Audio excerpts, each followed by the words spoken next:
Storm clouds over the culture war, tremors beneath the geopolitics, and a neon sign flashing, "Pay attention," across every screen you own.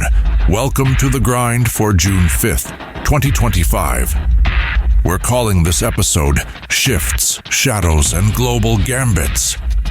I'm Art Grindstone, and for the next 59 minutes we'll ricochet between the quirky and the catastrophic, the meme that makes you laugh, and the maneuver that makes your spine lock tight. We start with the cartoon that never misses, The Simpsons. 35 seasons of yellow-skinned satire, yet somehow its jokes keep turning into newspaper headlines, presidential escalators, smart watches, even Nobel Prize winners. Coincidence, or are the writers slipping us tomorrow's cheat sheet in 12-frame gags? We'll decode the latest prophecy swirling in Reddit threads, an eerily familiar suburban skyline now mirrored by real-world drone footage, and ask whether satire can be a smoke alarm for civilization. From there, we cross the digital wasteland of liminal horror, the TikTok trend that rolls out grainy hallways, glitching mall fountains, and mannequins that breathe when the camera lens blurs. Why do millions binge a style that feels like you're trapped inside a forgotten save file from a 90s video game?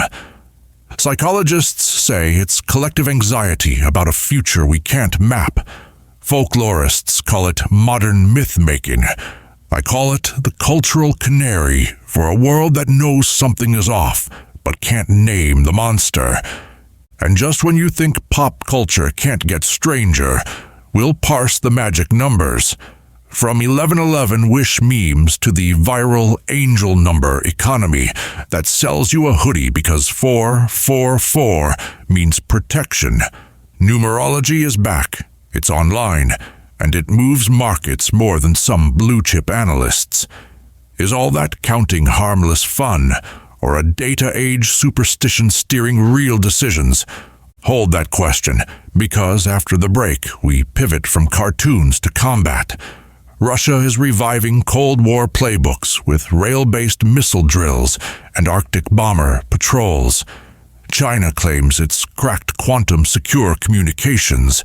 Maybe it has, maybe it hasn't, but the claim alone forces every intel agency to run overnight threat models. And elite voices from the Navy SEAL community warn that 5th-gen warfare isn't boots and bullets, it's bots and bandwidth.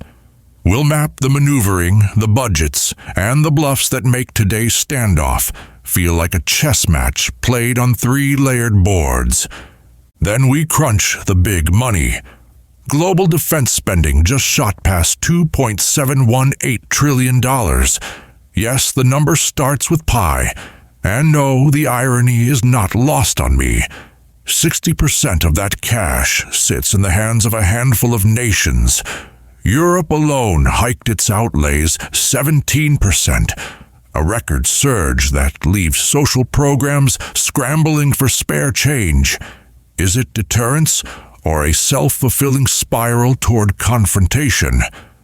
We'll follow the dollars into drones, hypersonics, and deep space radar arrays. Of course, the straight line rarely tells the whole story. Hidden footnotes in NATO spreadsheets hint at vulnerability gaps, while independent analysts argue some modernization claims are more PowerPoint than production line. Tonight we'll hear both camps duke it out and see where the truth holds. Finally, we stitch the quilt. Pop culture prophecy on one side, trillion-dollar troop maneuvers on the other, and in between, the jittery rhythms of a world unsure if it's binge-watching collapse or binge-building it. By the end of the hour, you'll have a sharper lens to spot hype, a deeper file of verifiable fact, and a fresh question to chew on. Are culture and conflict mirroring each other, or marching in lockstep towards something none of us signed up for? Buckle in. Silence the doom scroll just long enough to listen. And remember, every source we quote tonight sits free at unexplained.co. Because when reality tilts, paywalls become barricades. First segment up, The Simpsons, Liminal Dread, and the numbers game that shapes belief. Let's flip on the projector and see what pops off the screen.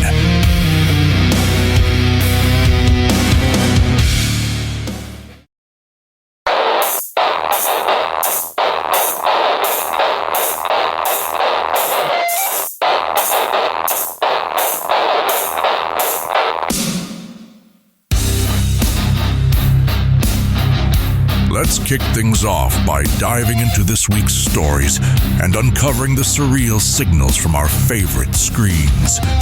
Tonight, pop culture whispers more than gossip. It whispers fate, fear, and our next headline. First stop, everyone's favorite yellow-skinned family from that eternal town of Springfield.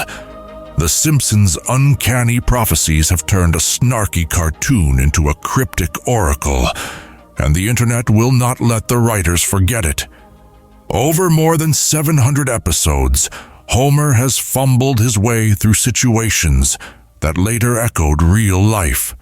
Smartwatches, video calls, even a certain escalator ride in 2015 that presaged a new presidency. Fans grabbed freeze frames, stitched montages, and screamed, "See, the show knew." The question, always dangling in the air, is simple. Is it satire doing its job, or are we decoding a secret signal buried under the jokes? Either way, the mystique keeps growing, so onward we go. Dig deeper, and you find a dance between math, memes, and mass attention. Statisticians point to the law of large numbers, create enough plots and coincidences bloom, but devotees shrug that off. They speak of a chalkboard gag, featuring an equation flirting with the mass of the Higgs boson, or a throwaway scene in which Disney buys Fox nearly 2 decades before the merger. Reuters once ran a sober fact-check, clarifying these predictions, yet the effort barely dented the legend. It turns out skepticism has a shorter half-life than wonder, and in that gap the myth of prophecy thrives, nudging us forward. So why do certain episodes stick while others fade? Enter the magic of numbers and memes shaping our cultural myths. An old TikTok trick teaches that if you repeat a clip 3 times, it feels destined. Add a caption saying "called it," and algorithms multiply the effect. A single funny frame becomes a talisman tossed across Reddit, Twitter, and group chats. The meme supplies a shortcut. Rather than reading policy papers, folks cite a screenshot of Lisa at a podium predicting a budget crisis, and suddenly the conversation shifts. In a media storm where attention is the real currency, memes act like shiny coins, fueling theories that would otherwise run out of oxygen, pushing the narrative onward. But cartoons are only half the tale. Slide your eyes from the bright living room TV to the dim glow of a gaming monitor, and you'll enter liminal horror, the digital fever dream that taps into collective unease. Picture this: monotonous office corridors drenched in fluorescent light, or a childhood playroom rendered in chunky polygons, empty yet echoing with memory. You move forward, but every corner loops back on itself, and somewhere beyond the drywall hums a presence you never quite see. Games like The Backrooms, uploaded as freeware before spreading through YouTube explorations, thrive on that uneasy, almost familiar feeling. It is not the monster that scares you. It is the architecture, the suggestion that you've been here in a dream and can't wake up. That chill threads our segment together. Designers of these worlds borrow tricks from urban legends and found footage films, but the new twist is participation. Players swap map sketches on Discord, hunt for Easter eggs, and post midnight theories connecting the maze to real missing person cases. In this feedback loop, horror does not end when you press quit. Instead, it spills onto forums where pixelated artifacts become evidence, and a simple game morphs into an ever-expanding mythology. Psychologists call it pattern completion. The brain fills empty space with story. In liminal horror, that instinct goes into overdrive, crafting personal nightmares we then share, letting curiosity pull us forward. The Simpsons' forecasts and the Backroom's dread might seem worlds apart, but they share a core engine. Each gives the audience a breadcrumb trail of numbers, symbols, and nods that beg to be decoded. Once the hunt begins, confirmation bias kicks in. You discover that episode 21 times 21 equals 441, which is the same number of tiles in a certain hallway of the Backrooms. And suddenly you are convinced Matt Groening and some indie programmer are secret pen pals plotting cultural prophecy. Even if the math stretches the truth, the act of calculation feels empowering, and empowerment feels surprisingly close to enlightenment, so the chase continues. Underlying all of this is a broader truth about where we stand as a society. Traditional gatekeepers, news anchors, universities, government agencies compete for trust in a landscape where information moves faster than verification. When that trust gets shaky, people look elsewhere for hints about the future. A satirical cartoon becomes a weather vane. A glitchy horror game becomes a philosophical mirror. Both offer narratives we can remix ourselves, allowing us to negotiate fear in a sandbox, rather than in the brutal open world of headlines.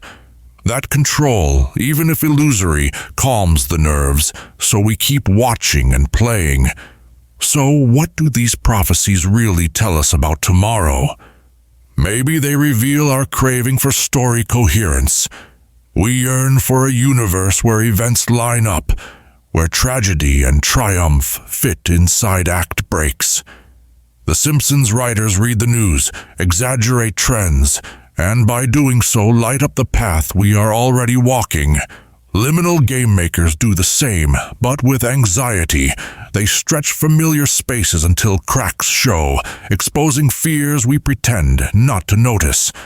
These creators are not clairvoyant, they are skilled listeners, and we, their audience, finish the script in real time.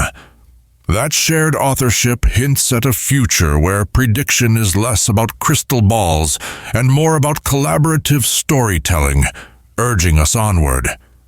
Does that mean we should toss out skepticism? Absolutely not. If anything, we need sharper questions. Ask who benefits when a meme spreads. Ask how numbers are chosen and why certain screenshots go viral while others sink. Yet keep room for wonder, because wonder keeps the engine of curiosity running, and curiosity is the healthiest conspiracy of all.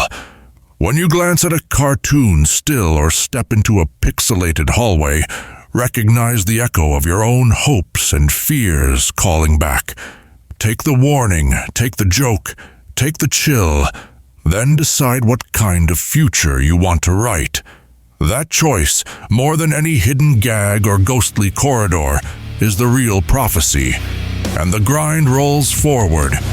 Stick around, because next up we pivot to a more somber tone with escalating military tensions, plus a quick reminder you can read all our stories free on unexplained.to, because we don't believe in paywalls when real journalism shines.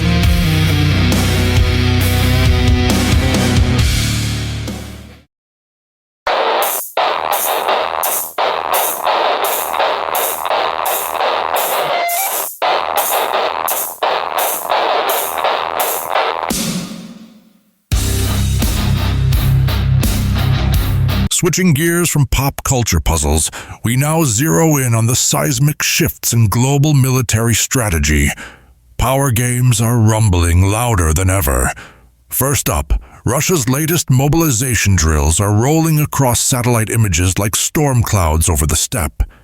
In late spring, Moscow activated reserve brigades, stretched supply trains toward the western frontier, and revived slogans not heard since the Berlin Wall days. Local papers such as Kommersant brag that these exercises can deploy a division in 48 hours, but European observers see something else: a rehearsal for crisis. NATO analysts tell Reuters the maneuvers mirror tactics from the 1980s, when blitz timing was everything, and surprise trumped size. The old Cold War anxieties are back in full color, and for nations along the border, the déjà vu triggers a rush to fortify rail hubs and fuel depots. The chill creeps westward. Military planners in Warsaw and Tallinn recall the concept of snap exercises, drills so sudden that troops move before diplomats can phone each other. In the past year alone, Russia has staged 4 such lightning rehearsals, each larger than the last. Satellite firm Maxar counts nearly 150 combat aircraft repositioned near Kaliningrad, while armored brigades practice river crossings under drone cover. The message seems blunt: if you can move forces faster than headlines travel, deterrence shifts in your favor. Yet speed is not Russia's only trump card. Analysts note upgraded T-90 tanks sporting new reactive armor, plus the rollout of glide bombs suited for low-altitude strikes.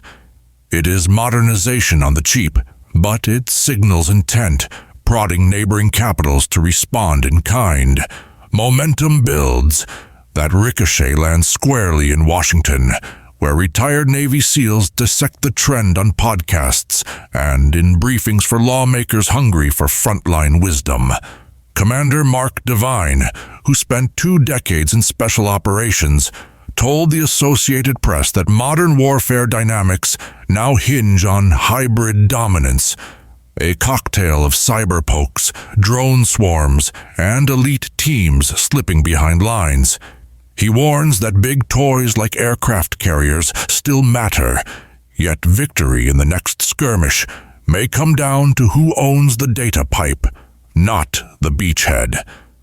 Fellow SEAL Jocko Willink backs the view, adding that motivation and mission clarity beat raw tonnage when conflicts turn gray zone, the murky realm between open war and peace.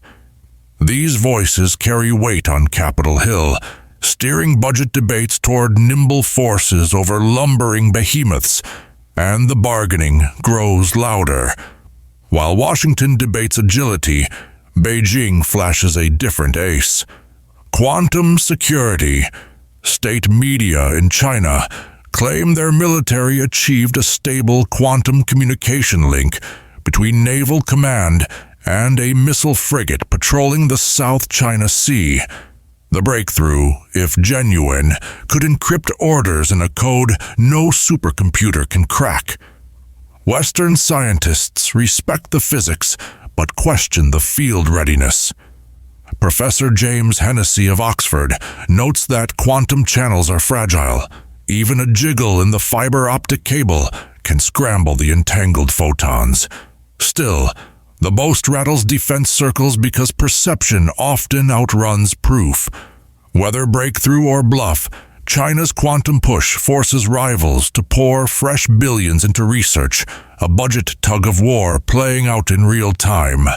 The tech race surges onward. Layered atop quantum ambitions is China's unmanned swarm doctrine. Recent footage shows shoebox drones taking off from modified Type 071 amphibious ships, practicing coordinated dives toward mock radar stations. The tiny aircraft cost a fraction of a fighter jet, yet can overwhelm air defenses through sheer volume. Pentagon reports hint that these swarms integrate artificial intelligence to choose targets mid-flight, blurring the line between tool and decision-maker. Navy SEAL advisors point out that such swarms could screen a beachhead, distract missile batteries, or even herd enemy ships into kill zones. The logic mirrors a school of fish, safety in numbers combined with agile motion. In response, the United States is testing microwave pulse cannons designed to fry drone circuits in one burst, a cat-and-mouse saga that escalates by the month. The maneuvering continues. Amid these rising tensions, traditional alliances feel the strain. France pushes for greater European defense autonomy, pitching a joint rapid response brigade separate from NATO command. Germany debates lifting its constitutionally imposed defense spending cap. Meanwhile, India conducts naval games with both the United States and Russia, hedging bets in multiple directions. The interplay of military posturing and global power shifts resembles a chessboard where every piece tries to look like a queen. Economists warn that arms buildups siphon cash from climate goals and public health, yet politicians insist deterrence is cheaper than surrender. The fiscal tug, the moral tug, all play out under the watchful eyes of voters who fear both bombs and balance sheets. The stakes climb higher. What's driving the renewed arms sprint? Partly distrust amplified by fast information loops. A drone video from Ukraine surfaces online within minutes, spurring analysts in Buenos Aires to rewrite risk forecasts. A single Chinese press release on quantum encryption triggers stock swings in Silicon Valley. When information moves at the speed of light, reaction becomes policy before context can settle. Former SEALs argue that clarity of mission must guide the frenzy, yet clarity is rare when each side suspects the other of masking intentions behind patriotic slogans. This suspicion molds domestic narratives. Russian media rallies citizens around sovereignty. American outlets spotlight freedom of navigation. Chinese papers speak of historic rejuvenation. Each storyline pours more concrete into positions already hardening, and the drumbeat grows steady. Despite the saber-rattling, cooler heads search for pressure valves. Track 2 diplomats, retired officials meeting quietly in neutral capitals, propose hotline upgrades and shared rules for drone patrols. Arms control veterans push to revive the Intermediate Range Treaty in new, updated language that covers hypersonic missiles and cyber penetrations. Even some Navy SEAL alumni, tough as they come, advocate for transparency tools such as live satellite feeds shared between rivals to prevent misfires. They recall that most wars start not from grand intent, but from misread signals at 2 a.m. The challenge is convincing political leaders that showing a card or two might actually stabilize the game. Hope flickers, albeit faintly. So where does that leave the average listener tonight? The lesson is simple. Watch the margins, because the margins decide the center. Russia's snap mobilizations test reaction times. China's quantum claims test credibility. And elite operators state plainly that tomorrow's fight will be won by brains, not just brawn. When multiple powers modernize in parallel, misunderstandings become as lethal as missiles. Stay curious, ask sharp questions, and never take a headline at face value, especially behind a paywall someone insists you need to climb. Keep tuning in, because the next signal could shift the entire balance, and the grind rolls on. And remember, every one of these stories is posted for free on unexplained.co. And hey, we're not about those paywalls when you deserve real, unfiltered news.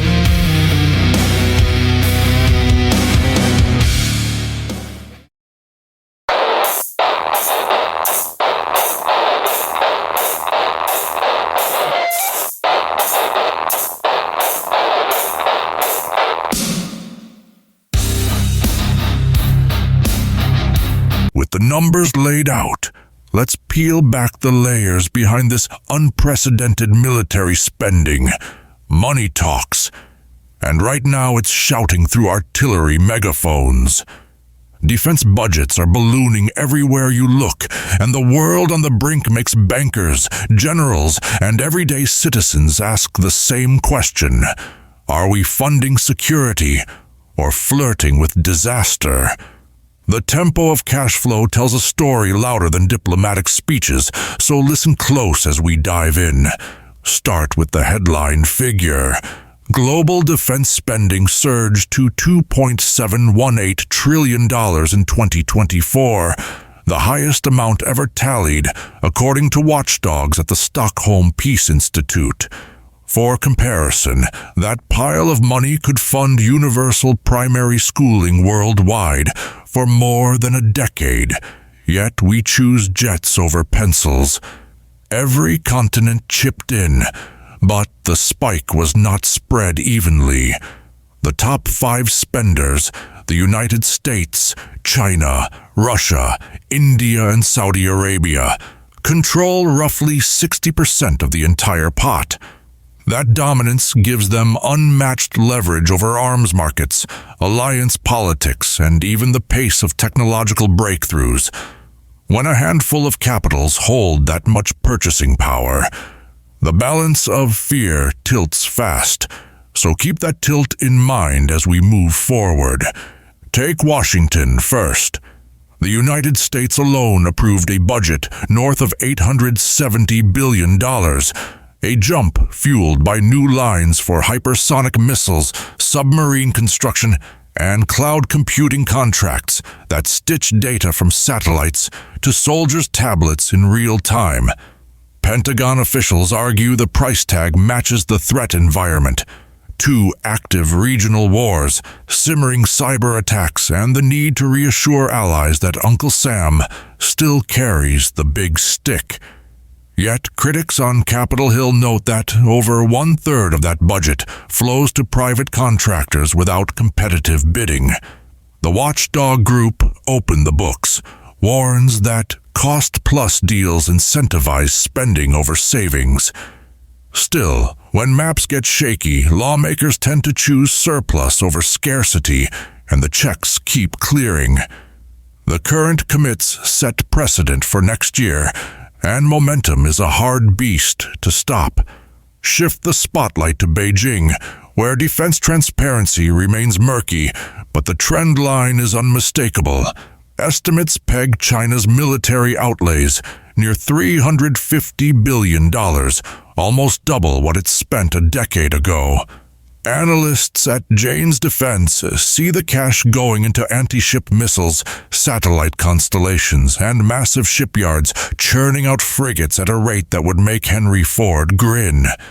Beijing frames it as peaceful modernization, yet the scale suggests deterrence with muscle. Pair that with reports of quantum-encrypted command links we covered earlier, and you get a picture of a nation determined to close every gap with Washington by 2035. Regional neighbors notice. Japan just approved its largest post-war defense plan. Australia inks submarine deals. The Philippines invites more U.S. troops for joint drills. Money begets caution, and caution begets more money, so the cycle spins on. Now, Europe. The continent's defense spending shot up by 17% year on year, the fastest rise since the Cold War era, propelled by the grinding conflict in Ukraine and memories of energy blackmail. Germany broke its own fiscal taboo, committing 2% of GDP to arms for the first time since reunification. Poland orders hundreds of South Korean howitzers, tanks, and jet trainers, aiming to field Europe's largest land force by 2030. France lobbies for an integrated missile shield, pushing Brussels to bankroll a Sky Dome akin to Israel's Iron Dome, but stretched across 27 countries. The cash may fortify borders, yet some economists warn the spree could squeeze social spending just as inflation pinches household wallets. Whether the political will holds when voters face tight budgets remains to be seen, but for now the rally continues. Not all dollars or euros or yuan buy the same kind of deterrence. Modern warfare is leaning hard into software, space, and semiconductors. A single guided bomb once cost as much as a family sedan. Today, throwing in artificial intelligence and anti-jamming tech can push that tag beyond a suburban home. Nations with deep pockets race to corner rare earth minerals and microchip foundries because without those, fancy weapons turn into statues. Several NATO members quietly fund mining ventures in Africa to secure cobalt and lithium, while China doubles down on its belt and road investments to lock future supply. Defense spending thus bleeds into industrial policy, meaning your next electric car price might depend on a missile battery contract signed thousands of miles away. When markets and militaries intertwine, the ripple effect only grows, urging us to follow each wave. So, is this explosive fiscal buildup a prelude to the next world war? Historians caution against direct parallels, yet they note worrying echoes. In 1910, global powers spent about 2% of world GDP on arms. Today, we hover near the same ratio, but with economies many times larger. The British historian Margaret Macmillan reminds us that miscalculation, not intent, often lights the fuse. Armed to the teeth, nations become both confident and skittish. Small incidents, a drone lost, a ship nudged, can escalate when pride rides on massive investment. On the other hand, optimists argue that nuclear deterrence and interlinked supply chains raise the cost of open conflict to suicidal levels. Still, when emotion collides with hardware, logic sometimes exits stage left. Vigilance, dialogue, and strong international norms are the thin lines keeping boardroom budgets from becoming battlefield realities, and those lines need constant reinforcement. Average citizens frequently feel powerless amid trillion-dollar figures, but public opinion still steers policy. In Sweden, a survey last month showed that voters support joining NATO only if defense spending also funds civil preparedness, shelters, cyber training for towns, and robust emergency medicine. Similar polls in Canada and Italy reveal a demand for dual-purpose spending, tools that help in disaster relief as well as combat. Leaders who ignore that nuance risk backlash, especially as health systems and climate programs face cuts. The money question, then, is not just how much, but for what. If defense cash can pave roads, protect data centers, and rescue flood victims, some critics ease their stance. Whether that compromise actually happens depends on watchdog journalism, legislative oversight, and citizen voices. Voices we intend to amplify every night on this show, keeping the conversation alive. We've used numbers as our compass this segment, and they point toward a single truth. While budgets alone do not declare war, they write the first draft of potential conflict.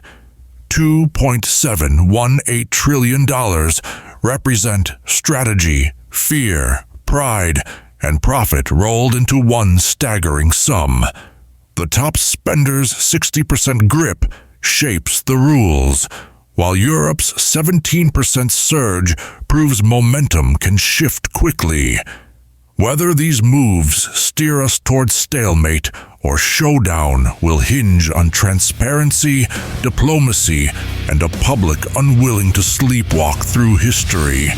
Keep your eyes on the decimal points, because they chart the map of tomorrow, and the grind presses forward. Up next, we tumble deeper into the rabbit hole to explore how these staggering budgets are reshaping global power.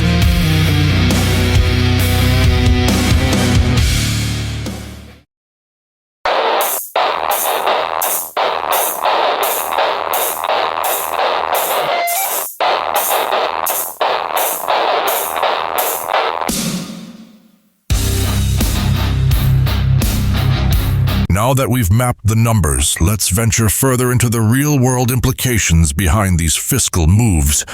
Buckle up, because the next 9 minutes are going to feel like a crash course in doomsday accounting, all right.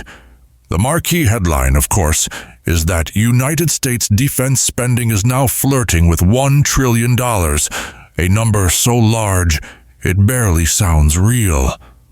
Pentagon officials frame the jump as a pivot toward what they call high-end conflict, code for slugging it out with China or Russia rather than chasing militants through deserts. That pivot means new stealth bombers, drone wingmen that fly alongside manned fighters, and a network of low-orbit satellites ready to beam targeting data in milliseconds.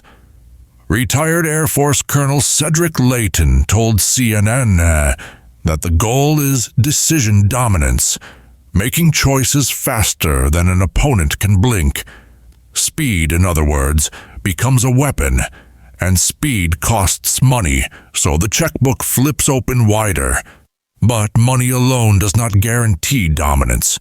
Consider the pressure of deadlines baked into U.S. modernization plans. The Air Force wants its next-generation bomber fleet fully operational by 2030. The Navy aims to field hypersonic missiles on destroyers by 2027. Each of these programs feeds an ecosystem of subcontractors. Think steel mills, chip foundries, and cloud computing startups. The deadlines force that ecosystem to sprint, and any stumble ripples through local economies. A delayed engine test in Ohio means a stalled fuselage assembly in California, which translates into congressional calls for emergency funds. Those calls rarely shrink budgets. They usually swell them, and so the cycle accelerates. Momentum builds. Across the Pacific, China answers not with sheer dollars. Its budget hovers around $350 billion, but with qualitative shifts in its arsenal. The Chinese Navy just commissioned its third aircraft carrier, and this one sports an electromagnetic launch system, similar to the Ford-class carriers the U.S. Navy is still troubleshooting. Military analysts at the RAND Corporation say that tech leap cuts launch time for fighter jets nearly in half, letting more sorties fly before lunch. Beijing also pours cash into anti-satellite lasers and long-range drones designed to harass U.S. bases inside the so-called Second Island chain. In short, the People's Liberation Army no longer plays catch-up. It plays innovator. That perception alone forces strategic planners in Washington, Tokyo, and Canberra to scramble, and the spending meter clicks higher. One sign of China's new confidence is its timeline for integrating artificial intelligence across command networks by 2031. If achieved, commanders could run war games in real time, feeding outcomes right back into live operations. Western scientists argue that human-on-the-loop oversight remains essential because software still hallucinates. But Beijing's march continues. The qualitative shift means a smaller budget rise, can deliver an outsized leap in capability, like swapping a flip phone for a smartphone overnight. That bang-for-buck ratio rattles defense ministries worldwide, nudging allies to focus on quality upgrades rather than simply counting tanks, and the race tightens. Now pivot to Russia, where a dramatic budget hike raises eyebrows and heart rates alike. After years of sanctions and economic strain, Moscow still found room to boost defense spending by more than 40% this fiscal cycle, reports Reuters.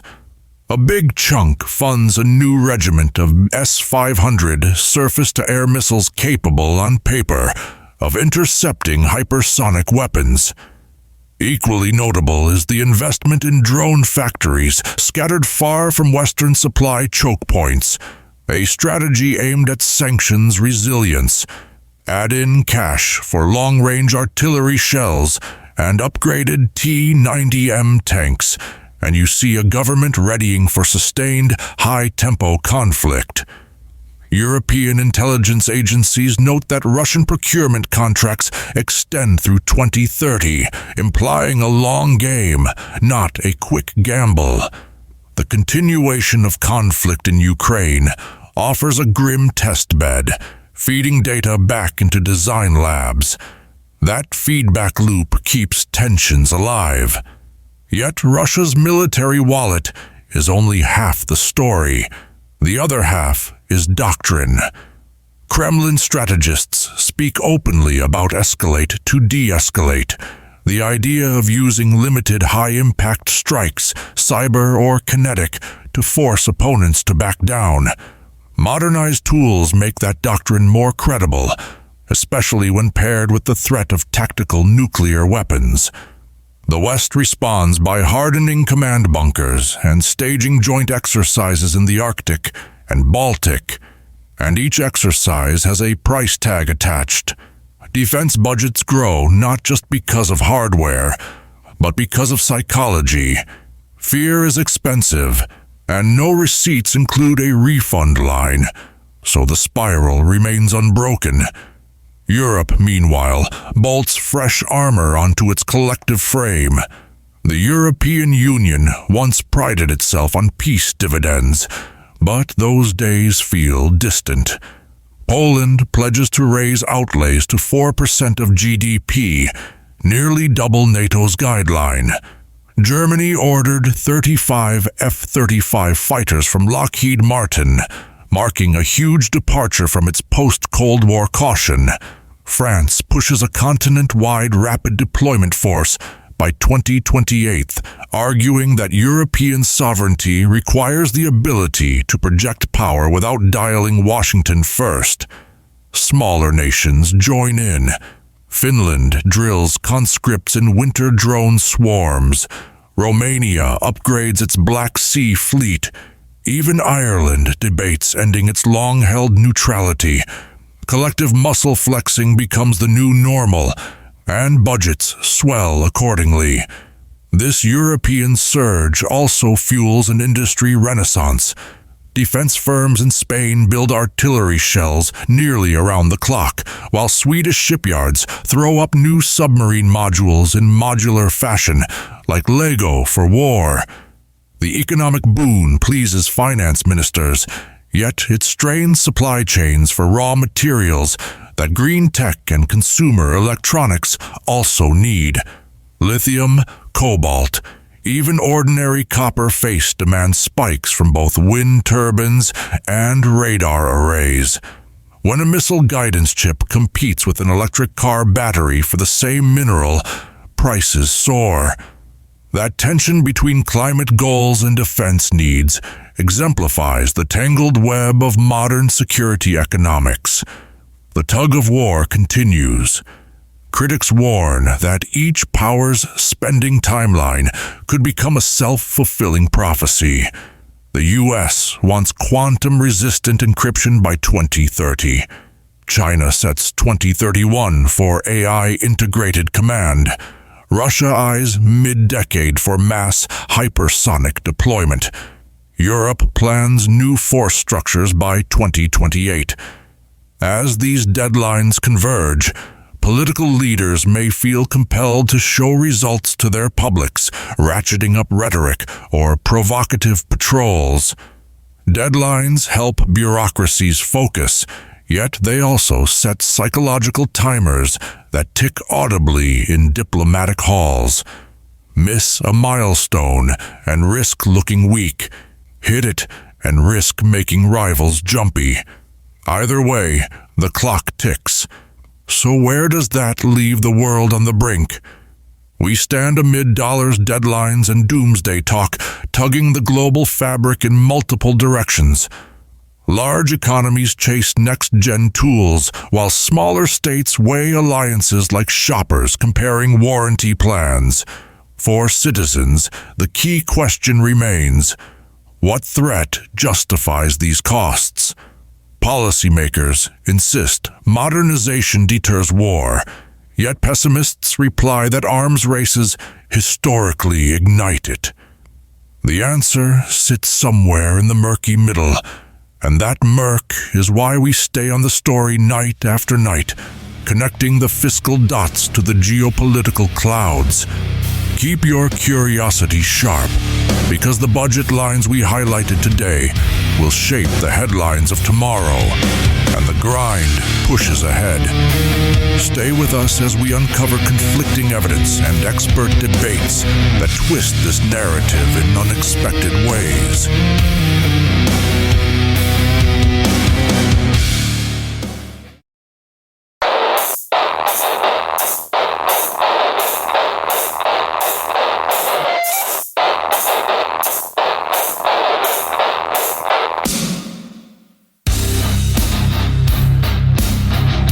With the plot thickening, we now start piecing together what's really driving these contradictory signals. Brace yourself. Today's facts refuse to sit still. Competing analysts are drawing battle lines with their calculators, and the divergence is wild enough to spark coffee-flinging debates in think tanks from Brussels to Berkeley. One camp, led by the International Institute for Strategic Studies, pegs Russia's true defense outlay at roughly $180 billion when you fold in hidden pension funds.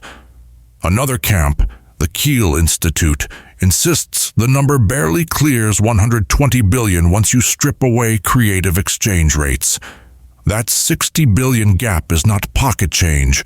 It is enough to finance 24 frigates, or, if you prefer, cover every UN humanitarian appeal this year. Each side waves spreadsheets like dueling swords, but the truth remains elusive, and the uncertainty keeps policymakers sweating through their suit jackets. Onward we roll. Scroll west, and you hit a fresh contradiction baked right into NATO's own ledgers. The alliance proudly reports that 2/3 of its members now meet the sacred 2% of GDP spending promise. Dig a layer deeper, though, and auditors find that a big slice of that spending covers soaring energy bills, not bullets. Poland shells out millions to keep diesel generators humming at forward bases. Italy's navy spends record sums on electricity for new radar arrays. Rear Admiral Hans McLaughlin, speaking to Reuters, warns that megawatts do not stop missiles. Add to that a shortage of artillery shells so acute that Estonia rationed live fire training, and the vulnerability glows neon behind the upbeat press releases. Numbers look fine on paper, yet readiness lags in the trenches, and the paradox grows louder. Then there are the conflicting data points around modernization. Pentagon briefers tout that 85% of U.S. warplanes are mission-capable, while an Air Force leak suggests more like 70% on a good day. China showcases the new J-20 stealth jet in glossy public relations clips, banking tight turns under blue skies. But satellite snapshots from Planet Labs show dozens parked without engines at a Sichuan airfield, possibly awaiting quality control fixes. Even the vaunted Russian S-500 air defense system might be more press release than production line. Footage of live tests remains scarce, and one missile expert from RAND quipped, "I'll believe it when I see the scorch marks." With every boast comes a skeptic armed with satellite images or procurement receipts, turning the whole modernization race into a high-stakes shell game, and the guessing game drives tempers higher. Behind closed doors, alliance diplomats scramble to square these contradictions. Secretive talks in Oslo last month floated a plan for a pooled stockpile of precision munitions, letting smaller nations tap shared reserves instead of buying their own. Meanwhile, rumor has it that Washington and Tokyo are negotiating a mutual cyber strike protocol, think Digital NATO Article 5, where an attack on a single power plant's network could trigger joint countermeasures. If finalized, that one pact could upend risk calculations from Moscow to Tehran, yet both capitals deny the talks exist. The cloak and dagger routine fuels speculation that public budgets are only half the story. The quieter half lives in classified annexes and cocktail napkin understandings, and the global balance shifts accordingly. Diverging expert estimates also collide in academic journals. A recent study in Foreign Affairs argues that aggressive spending actually dampens conflict, citing the security dilemma paradox, where overwhelming force deters mischief. Flip the page, and you'll find a rejoinder by two Cambridge professors who claim ballooning budgets heighten the chance of miscalculation because rival states misread each other's panic purchases. One side points to the relatively peaceful Cold War stalemate as evidence. The other side cites the arms spiral of 1914. Pick your historian, and you pick your future. Those who see deterrence hail every new destroyer as an insurance policy, while those who see provocation treat identical ships as sparks near gasoline. The debate circles like a dog chasing its tail, yet it shapes real appropriations in parliaments worldwide, keeping the tension taut. Let's not forget the accountants quietly waving red flags in the corner. Last quarter, the U.S. Government Accountability Office identified 179 unfunded priorities across the services. Translation: commanders want gear that Congress has not yet paid for. Europe mirrors the mess. Germany's promised special fund for modernization still sits partly unspent because procurement laws require public bidding that can stretch into years.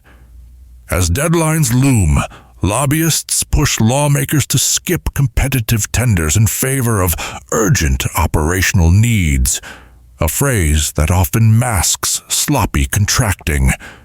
Watchdogs warn that in the fog of urgency, cost overruns hide like stowaways on a cargo ship, surfacing only when the bill arrives. Those overruns may force cuts elsewhere: schools, hospitals, cyber defenses, opening fresh rifts in domestic politics. The ripple reaches kitchen tables, and the frustration fuels populist campaigns, extending the feedback loop. But here's the twist in the tale. A silent minority of strategists insists the entire narrative of a looming confrontation is oversold. They point to trade volumes. U.S.-China commerce hit a record $692 billion last year, hardly the figure of nations preparing to shoot. They cite joint anti-piracy drills in the Gulf of Aden, featuring American, Chinese, and Russian ships operating within hailing distance, proving communication lines remain open. They highlight that Russia still allows NASA astronauts to hitch rides on Soyuz rockets to the International Space Station, keeping one toe in cooperation even while shells fly in Eastern Europe. These counterexamples suggest that beneath the noise, states manage risk with cold pragmatism. Whether that pragmatism holds under stress is the million-dollar, or should we say trillion-dollar question, and the suspense mounts. So, what do we make of conflicting modernization claims, diverging budgets, and hush-hush alliance deals? The answer may lie in perspective. If you sit in Kyiv or Taipei, danger feels palpable, justifying every extra drone or missile. If you sit in Sao Paulo or Johannesburg, the same headlines read like a distant chess game where pieces rarely tumble south. Context shapes interpretation, and interpretation shapes policy. In the echo chamber of social media, nuance evaporates faster than a raindrop on hot asphalt. Yet nuance is precisely what the moment demands. That's why we peel back each contradiction, letting you weigh the evidence and find your own stance as the narrative keeps stretching. We finish this segment back where we started, with the simple fact that facts are not simple. NATO's glossy graphs camouflage fuel shortages, hefty budgets cloak holes in readiness, and secret treaties might patch those holes before the next press conference even begins. The smartest play is to stay curious, ask for primary sources, and treat every official figure as a breadcrumb, not the whole loaf. Defense pundits love certainty, but the current landscape rewards skepticism paired with open ears. Keep both, and you stand a fighting chance of navigating the fog. Lose either, and you risk marching to someone else's drumbeat, unseen motives and all. Our goal? Keep the flashlight steady on the swirling rumors until only solid facts remain, and the grind marches forward. Don't go anywhere. Our final segment will connect the dots and separate solid facts from the swirling rumors.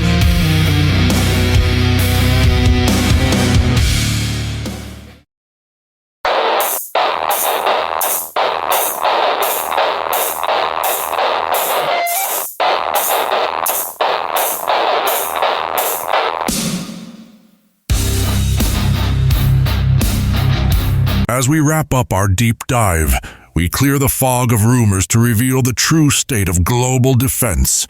A single truth cuts through the noise. The world's military stand on a raised platform of record spending, yet the scaffolding beneath them tells a mixed story. The latest tallies from Stockholm show global defense outlays skimming $2.7 trillion. But money flows unevenly, pooling in hotspots and skipping drought zones. The United States hovers near the $1 trillion mark, while China advances with roughly one-third of that sum, and Russia hustles forward on a leaner yet still formidable budget. Europe accelerates in a hurry, plugging gaps that had been shrugged off for decades. Taken together, the cash surge signals anxiety, but anxiety alone does not guarantee conflict, and that nuance matters moving forward. Still, the rising river of dollars merges with concrete deployments. American carrier strike groups practice mosaic warfare, linking destroyers, drones, and cyber teams in quick-fire drills across the Pacific. Beijing answers by patrolling disputed waters with Coast Guard megaships flanked by missile frigates, redrawing informal lines every month. Moscow continues rotating units through combat labs in Ukraine, learning hard lessons in drone defense and artillery logistics. Meanwhile, France flies Rafale fighters over the Baltic alongside Polish F-16s, and Japan hosts live-fire exercises featuring British Royal Marines skiing through Hokkaido snowfields.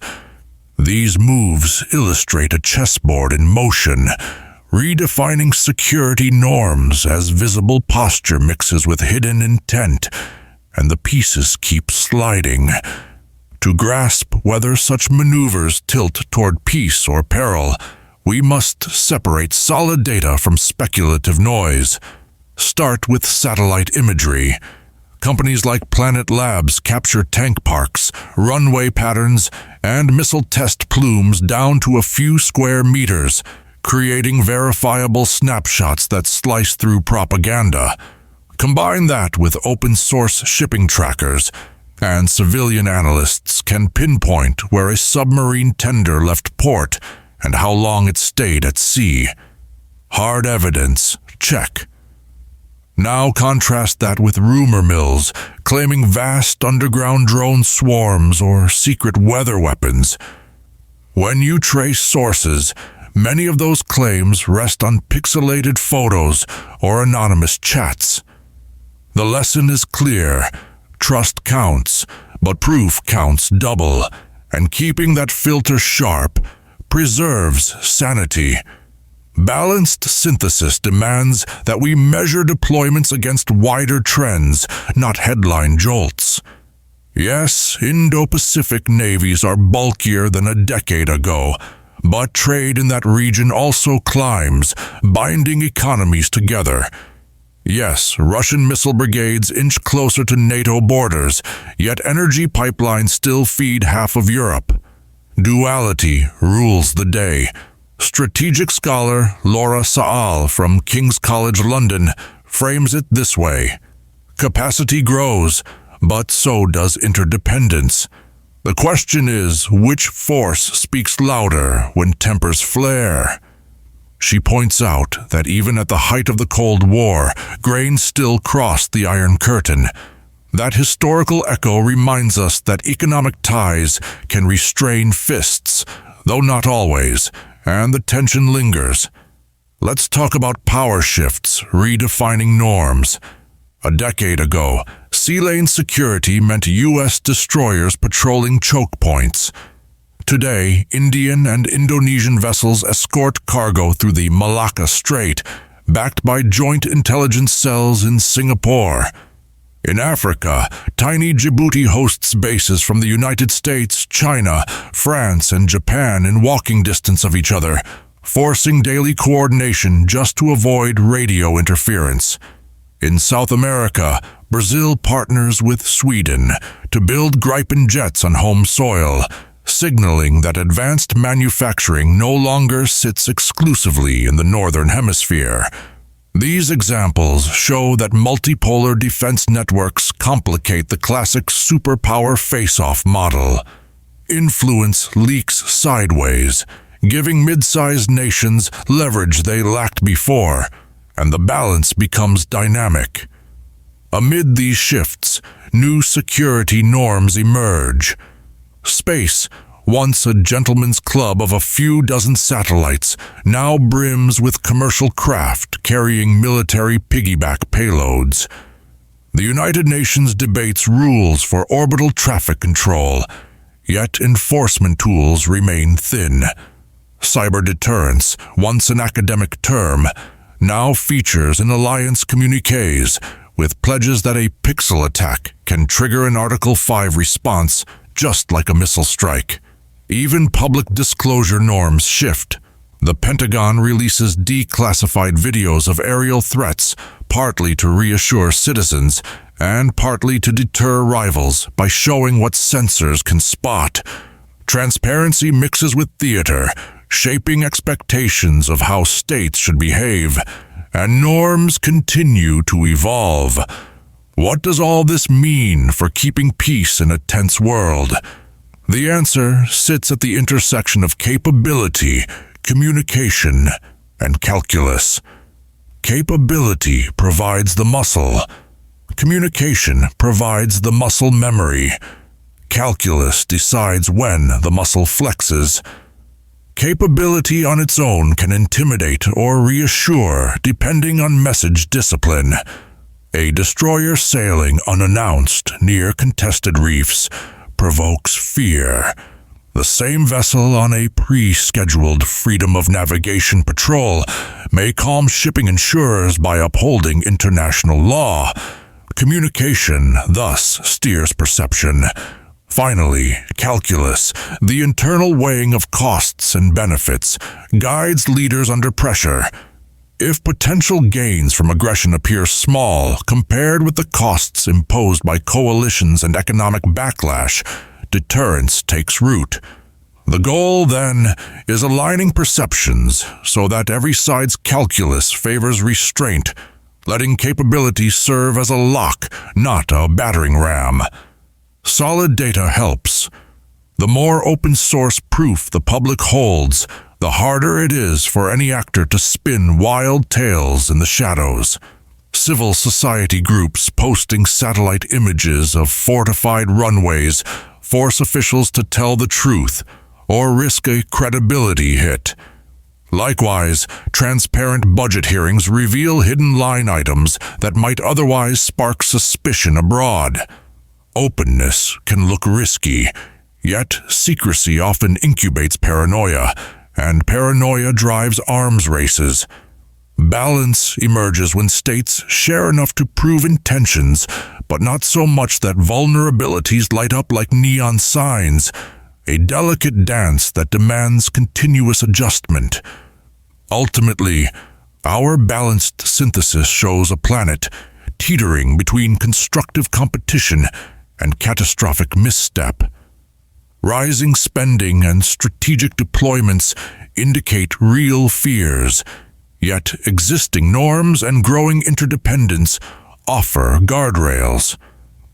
We resolve the rumble of facts versus fears by acknowledging both. The threat is neither imaginary nor inevitable.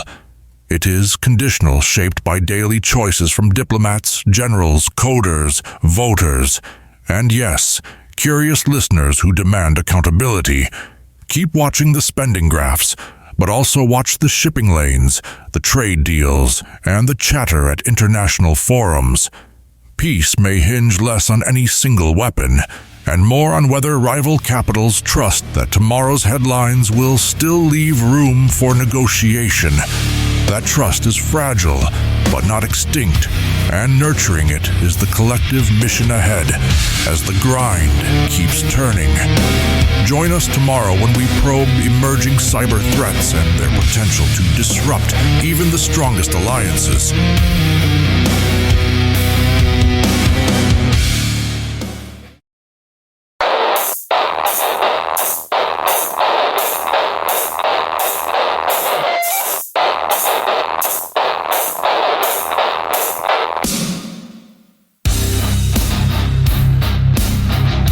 That was the ride. Cartoons turned crystal ball, quantum leaps turned saber rattles, and defense ledgers thick enough to bruise the table they rest on. If your mind feels like it's ping-ponging between satire and sirens, congratulations, you're fully awake in 2025. We began in Springfield, where Homer stumbles through another prophecy and reminds us that comedians sometimes diagnose the patient before the physicians. We wandered the fluorescent corridors of liminal horror, soaking up the collective unease projected in low res. We tallied the mystic math of angel numbers and saw how a meme can nudge markets. Then we crossed the Rubicon into live-fire geopolitics, Russia flexing nostalgia for superpower swagger, China dangling quantum keys to the internet's vault, and SEAL veterans warning that future battlefields might not show a single boot print. Numbers told their own tale. 2.7 trillion in global arms spending, a pie chart that slices welfare, education, and infrastructure thinner each year. Yet even in that mountain of money we found cracks. Conflicting data sets, overhyped prototypes, alliance tensions nobody wants on the evening news. The mosaic says we're safer than the alarmists claim, and closer to the edge than the optimists admit. So where does that leave us? At the intersection of curiosity and caution. Keep enjoying the pop culture puzzles, but trace the Easter eggs to their real-world parallels. Question every military headline. Ask who benefits, who budgets, who bleeds? And when a statistic looks carved in stone, tug at the footnote. The truth usually hides in the asterisk. If tonight's tour added a new filter to your lens, do me 2 favors. First, share this episode. Algorithms push clickbait. You push clarity. Second, drop your take, comment, review, or send a raven if you must. Every insight sharpens the collective map. Find full transcripts and linked sources at unexplained.co. Always free, always footnoted.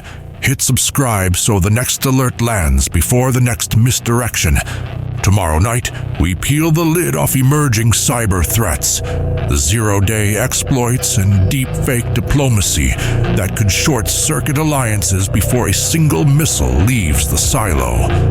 Until then, stay skeptical, stay engaged, and keep your shadow on the scoreboard. Keep grinding.